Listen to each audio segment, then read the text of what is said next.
Okay, mayong mudto na usab kanatong tanan Luzon, Visayas, Mindanao.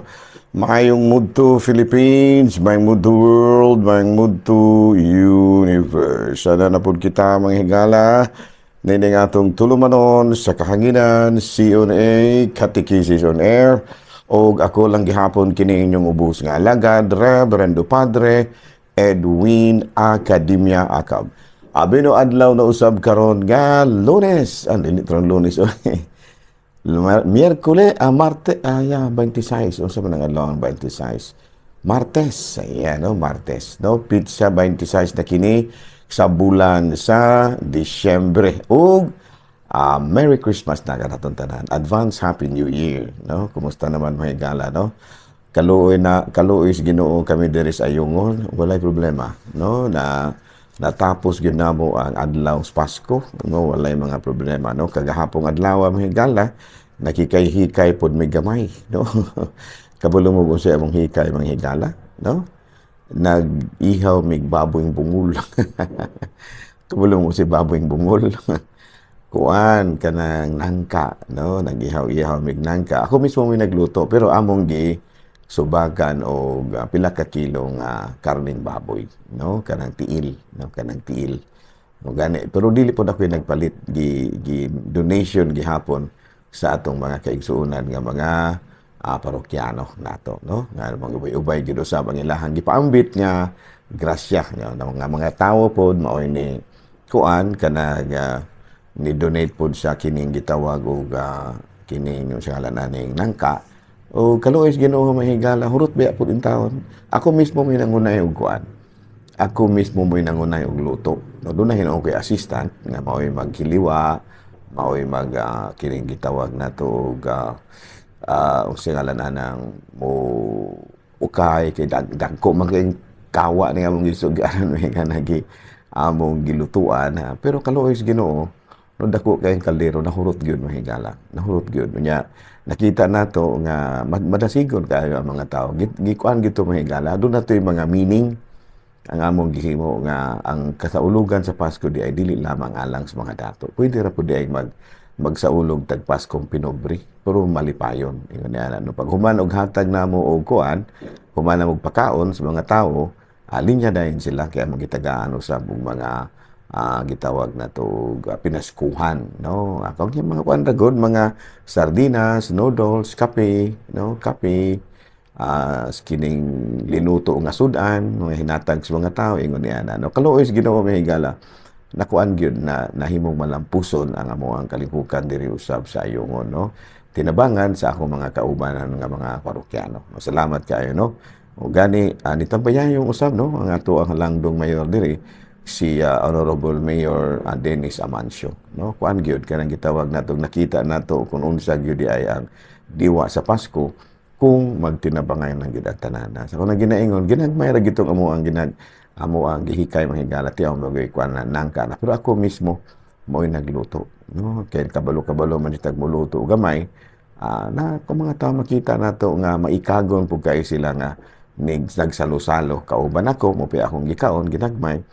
O nakita nato yung nga nahurot yun dakong kaldero katong para ba musulod og tagtungas sako nga bugas ingon niya no.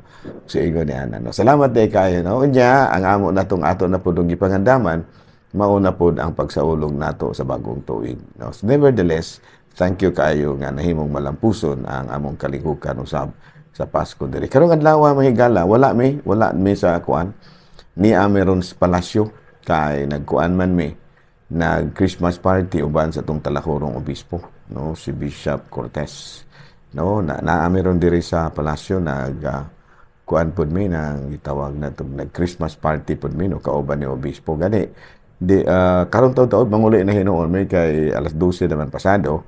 So manguli na meron taud-taud kauban kami nagsakay may si Father Boy Sagon. Karong taon-taon mo ang gipod Miss Bais among iagi si Father Boy Sagon. Ingon no, nahala no. Thank you kayo no sa inyong mga pagsuporta sa ato mga programa sa DYWC pod, no.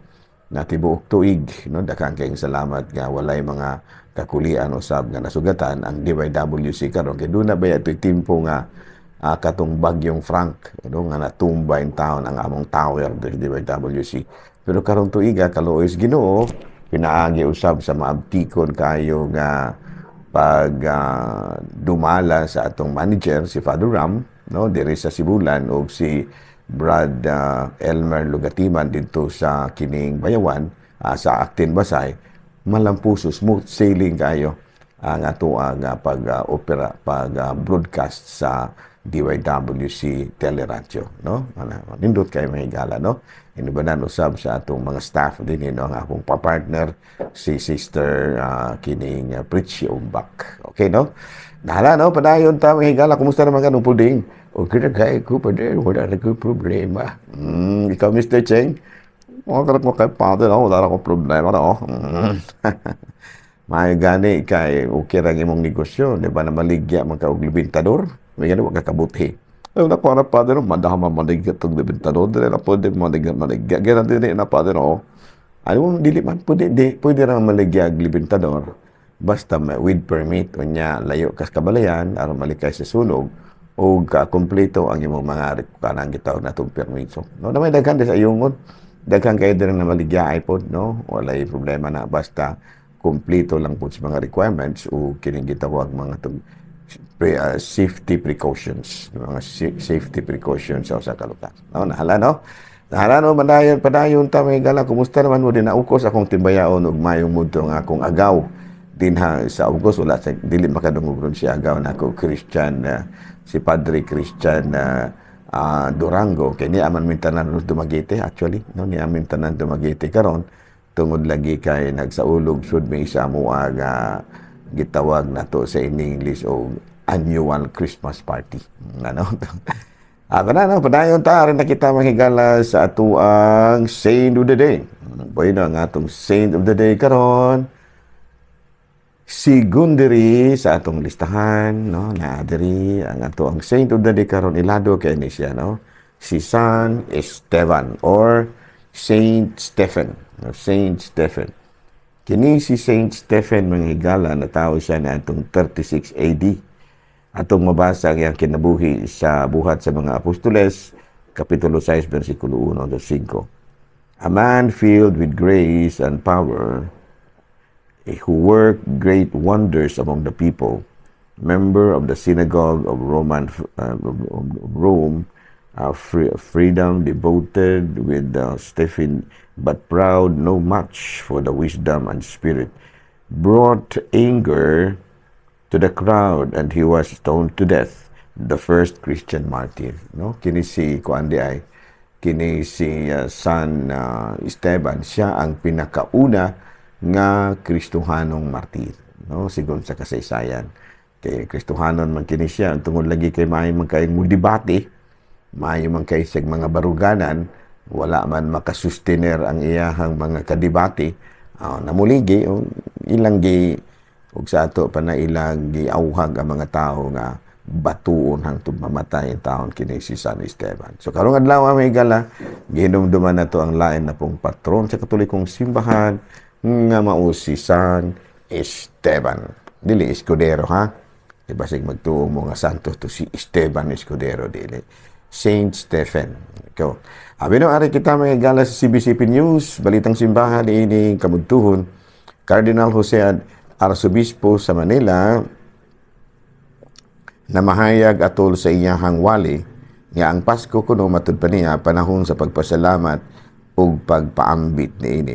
Matud pa ni Cardinal Jose Advencula, ang himuon nato ang atong kasigkasing nga lugar nga diin matawo ang batang Hesus sa atong kinabuhi. Mao kadto mga higala ang balitang simbahan ini kamudtuhon ug ari nakita mga higala sa ato ang catechism. Okay, unang pangutana sa usa ka awit. Dili usa ka awit mga higala, ha? Question, Father, in English mga higala, no? Where in the Bible does it say anything about the Mass and the notion of it being a sacrifice. No? Kung sabi ni siya, panghigala, asa man dapit sa Biblia, manghigala nga, mabasa na to kinibitaw naghisgot kabahig misa o ang mga panghuna-huna nga kini usa ka sakripisyo. Abi na ko natong basahon ni Propeta Malakay or Malakyas, Kapitulo 1, versikulo 11, kini nagkanayon, ang katawhan sa tanang dapit sa kalibutan, magpasidungog kanako, bisad diing dapita, nagsunog silag insenso alang kanako, ug naghalad silag mga halad, nga kahimutan silang tanan, nagpasidungog kanako. Ayan, no? So, usa sa mga propesya nga gisulat, no? Kining usa sa mga propesiya nga gisulat 450 years ago, sa wala pagani matao, ug mailhi si Kristo sa katawhan lukop kalibutan. Sa ito pa wala pagani matao si Kristo, gihisgutan ni kabahin sa misa. Kung atong tukiyon kining pagtulunan na nagtudlo kini og paghalad ngadto sa Dios, paghalad og insenso. Kung atong susihon sa simbahan, ang Katoliko, sa simbahan Katoliko, ana ra nato makita nga nagamit og insenso. Ano, misa kanang mga funeral service, paghalad og insenso gihimo kini. Murag wa man siguro laing simbahan nga naggamit og insenso, murag ang Katoliko ra. Gawa siguro sa mga Eastern Orthodox or ang mga Greek Orthodox. Kung ato pong basahon sa unang sulat ni San Pablo ngadto sa Corinto, Kapitulo 10, versikulo 16 hanggang 18, ang kupa sa panalangin nga tungod niini gipasalamatan nato ang Dios, dili ba kini pagpakigambit man sa dugo ni Kristo? Inig-inom nato gikan niining kupa, ug dili ba pakigambit man nato sa lawas ni Kristo? Inigkaon nato niining kupa, kining pan nga atong gipikas-pikas. Sanglit may usa lamang kapan, kitang tanan bisan daghan usa lamang kalawas, kaya nakigambit man kita sa usa lamang kapan, huna-huna hinumduman ninyo ang gibuhat sa mga Israelita katong pagkaon sa halad nga nakaambit sa pag-alagad sa Dios diha sa halaran. No, sa ato pa gipanghisgutan na di ay, gipanghisgutan na, gihisgutan gid sa Biblia. Kini bitaw dili non kanang kanang bitaw literally gyud nga nagsulti og misa, pero ang kahulugan sa misa na. No, klaro ba? Anya, kining misa, niingon man gud sila nga kining misa sakripisyo kini, no? Kung atong basahon sa Hebreo Kapitulo 5, versikulo 4, ang tanang Pangulong Pari gipili o gitudlo gikan sa katawhan aron mag-alagad sa Dios sa ngalan sa mga tao. Maghalad siyag mga gasa ug mga halad nga mananap nga sunugon tungod sa sala. No? Kining paghalad sa halad mananap, no? Sunugon tungod sa mga sala. No? Kung atong basahon po sa Hebreo Kapitulo 4, versikulo 14, busa ligunon ta ang atong pagtuo nga aduna kitay Pangulong Pari nga halangdon nga atuan na sa presensya sa Dios, si Jesus ang Dios, ang anak sa Dios. Busa malaumon kita nga si Kristo isip Pangulong Pari mihalad ug gasa nga sakripisyo alang sa kapasayloan sa sala. Oh, klaro kay no? No, kanang busa malaumon kita nga si Kristo isip Pangulong Pari mihalad ug gasa sakripisyo alang sa kapasayloan sa mga sala. So ito pa, kining santos nga misa, gihisgutan man diri, no, gi-reenact, no, ang pagkamatay ni Kristo dito sa krus, lawas ug dugo, no, nagyang gihala dito sa krus, usab kini ka sakripisyo. Sa Hebreo Kapitulo 9, versikulo 11, sa pag-adto ni Kristo sa tulda ug pagsulod sa makausa ug alang sa tanan ngadto sa laing balaan nga dapit, wala siya magdala sa dugo sa mga kanding o sa mga nating baka ang ihalad, kundili gidala ang iyang kaugalingong dugo ug nakakabot alang kanato sa kaluwasan nga walay katapusan. No? Klaro kay, no? Klaro kay na siya. Klaro na siya kayo, no? So nga sa atong pagpadayon ni Santos nga misa, klaro kayo, no, nga ang misa di ay dili lamang ordinaryo nga matud pa gihimo na ito mga Katoliko, mabasa kini sa Biblia ug usag yun usab kini ka matang sa pagsakripisyo. Abi no, din na lang una kita kutob ha. Ako lang gihapon kini inyong ubos nga alagad, Reverendo Padre Edwin A. Mana milit na usab kaninyo ug manalangin kanato ang Dios nga makaagahom sa tanan, Amahan, Anak, Espiritu Santo.